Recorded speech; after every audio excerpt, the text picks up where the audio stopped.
ایک عالم دین کی بڑی داستان۔ ایک بزرگ فرماتے ہیں کہ ہم حج کرنے گئے تھے۔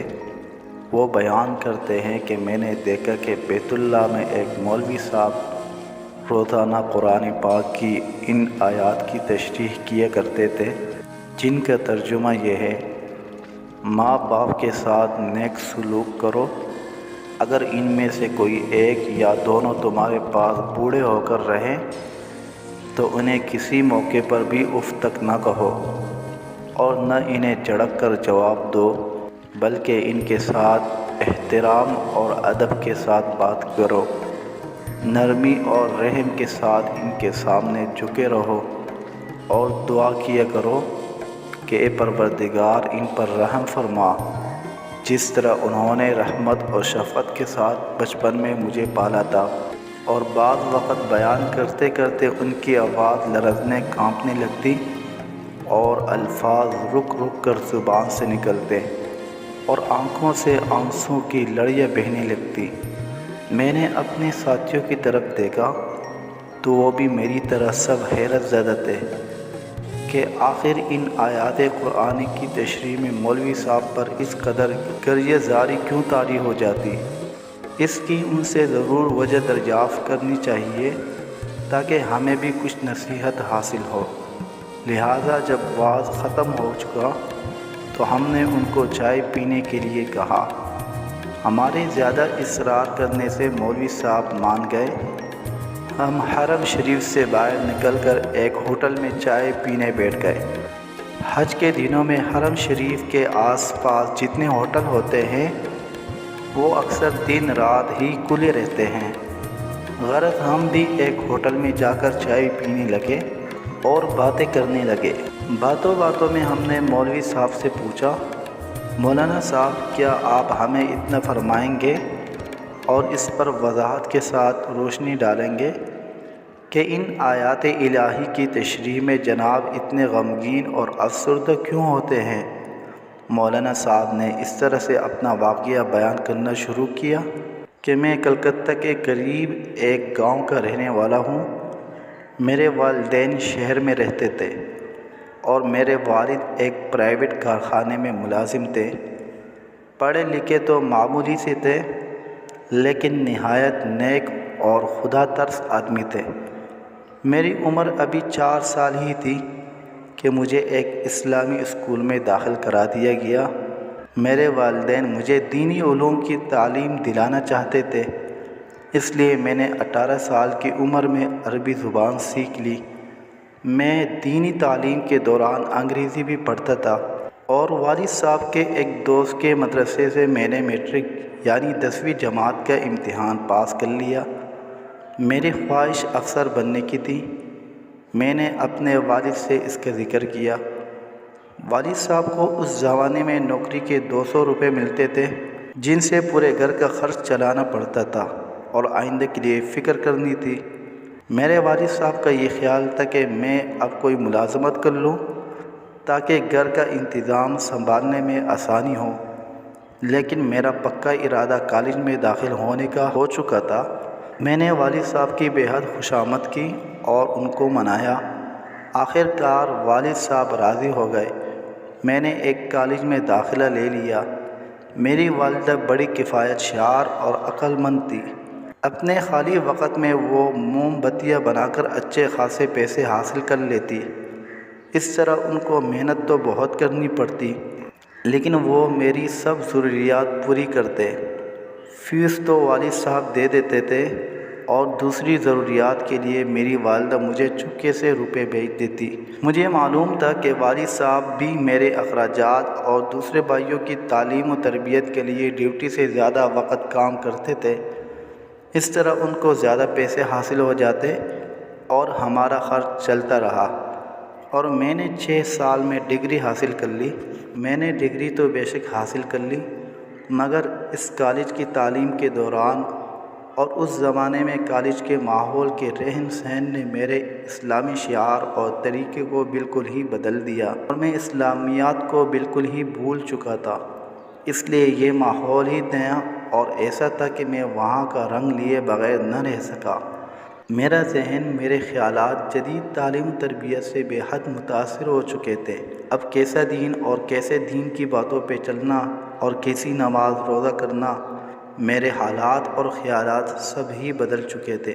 میں نے چھٹے سال پورے کالج میں اول نمبر کی کامیابی حاصل کی، اس لیے درخواست دینے پر مجھے اسی کالج میں ملازمت مل گئی اور میں 350 ماہوار تنخواہ پانے لگا۔ چند سالوں میں میری تنخواہ 500 روپیہ ماہوار ہو گئی۔ اب والدین نے میری شادی کی فکر کی۔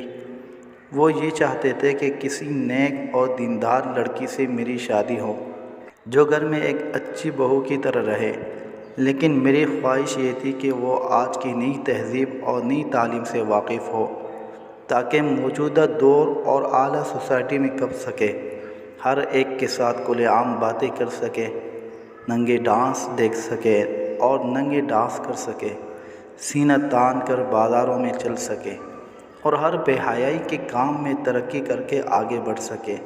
لہٰذا میں نے اپنے پسند کا ذکر اپنی ماں کے ذریعے سے اپنے والد صاحب سے کر دیا، لیکن انہوں نے پسند نہ کیا اور برا مانا۔ لیکن مجھے نئی روشنی کے سوا کچھ دکھائی ہی نہیں دیتا تھا۔ ایسا بوجھ سر پر سوار تھا کہ کہاں خدا کا خوف اور کہاں کا دین کا شوق، نہ قرآن مجید سے محبت اور نہ نبی کریم صلی اللہ علیہ وسلم سے الفت۔ ہر طرف سے نفس اور شیطان نے پوری طرح سے رنگ چڑھا دیا اور میں اپنی ضد پر قائم رہا۔ ماں باپ کی بات کسی بھی طرح میری عقل میں نہ آتی تھی اور نہ ہی میں ماننے کے لیے تیار تھا۔ بہرحال میں نے اپنے والدین کو بار بار اصرار کر کے راضی کر لیا۔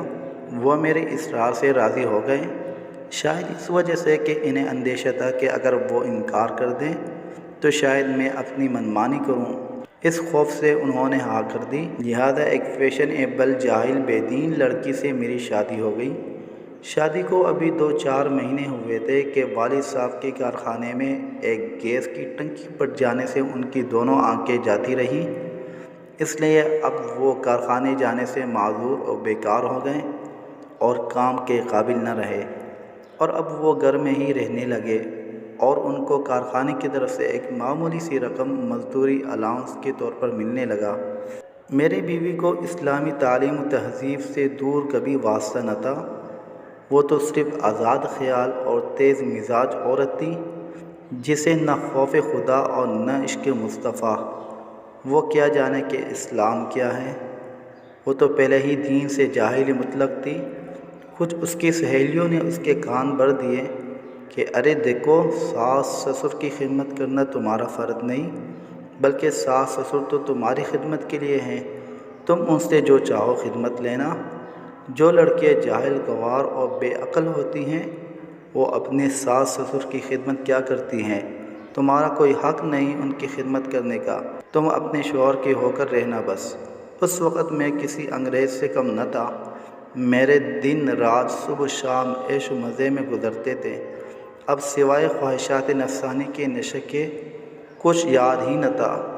لیکن جب میں نے دیکھا میری محبوبہ بیوی میرے بوڑھے ماں باپ کی خدمت سے نفرت اور پرہیز کرتی ہیں تو میں اس پر ناراض ہوا، لیکن آہستہ آہستہ اس نے مجھ پر جادو کر دیا کہ میں اس کی ہر حرکت پر اظہار پسندیدگی کرتا تھا۔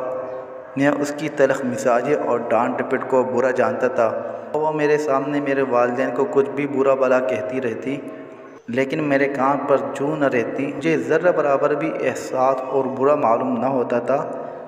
اب وہ میرے والدین پر ہر آئے دن طرح طرح کے الزامات لگانے لگی، لیکن کیا کرتا، میں اب تو صرف نفس کا بندہ رہ گیا تھا اور روحانی موت مر چکا تھا۔ مجھے اس سے اتنی محبت ہو گئی تھی کہ میں اسے کچھ بھی نہ کہتا تھا، حتیٰ کہ زبان تک نہ اس کے سامنے ہلاتا تھا، بس ہر وقت اسی کا کلمہ پڑھتا اور اسی کے محبت کے گن گاتا، جو کچھ ہوتا پڑا دیکھتا رہتا۔ پیارے والدین نے بے بس اور مجبور، لاچار اور نہایت تنگ آ کر مجھ سے فریاد اور شکایت کی۔ آہ میری بدبختی! تو میں نے یہ کہہ کر ٹال دیا کہ آپ کو غلط فہمی ہے، میری بیوی ایسی نہیں ہے، وہ بڑی عقل مند صاحب سلیقہ ہے، آپ کی عقل ٹھیک نہیں ہے۔ ایک روز کی بات ہے، والد صاحب رات کو کسی ضرورت سے پانی لینے کے لیے اٹھے تو نابینا توتے ہی ایک اسٹول سے ٹکرا گئے اور اس اسٹول پر دودھ کا برتن رکھا تھا وہ زمین پر گر گیا اور سارا دودھ زمین پر الٹ گیا۔ بس پھر کیا تھا، بیگم صاحبہ اٹھی اور ان کو بہت بری طرح للکارا، تمہیں شرم نہیں آتی؟ چوری کرتے ہوئے چھوٹے منع کا دودھ رکھا ہوا ہے اور چاہتے ہو کہ چپکے سے خود پی لو؟ خبردار، آئندہ ایسی حرکت کی اچھی طرح دودھ پینے کا مزہ چکھا دوں گی۔ میری دکھی والدہ بھی جاگ رہی تھی، انہوں نے بڑی نرم آواز سے کہا، نہیں بیٹی، ایسا نہ کہو، یہ تو پانی پینے کے لیے اٹھے تھے، سامنے اسٹول تھا، دودھ کا برتن گر گیا۔ چپ رہ بڑھیا، لگی باتیں بنانے اور تعویلیں کرنے، مجھے پڑھاتی ہے؟ تجھے کچھ تمیز بھی ہے بات کرنے کی؟ بڈھی، تجھ سے نمٹوں گی، دیکھ تو صحیح، جب تیری بھی خبر لوں گی، دور رہو میرے سے۔ خبردار، آئندہ جو میرے سامنے بڑبڑائی، تیری عقل گھسیا گئی ہے۔ کہتی ہے ایسا نہ کہو، اسٹول سے ٹکرا گئے، میں جانتی ہوں انہیں چوری سے کھانے پینے کی عادت ہے۔ غرض میری بیوی نے انہیں بہت ہی بری طرح سے جھڑکا اور ڈانٹ ڈپٹ کی اور میں پڑا یہ سب کچھ دیکھتا رہا، لیکن میں نے بیوی کو نہ روکا بلکہ اسے ایک لفظ تک بھی نہیں کہا کہ یہ تو ان سے کیا کہتی اور کیوں کہتی ہے، اسے ٹوکا تک نہیں۔ تھوڑے دنوں بعد ایک دن میرے ماموں آئے اور میرے والد اور والدہ کو اپنے ساتھ لے گئے۔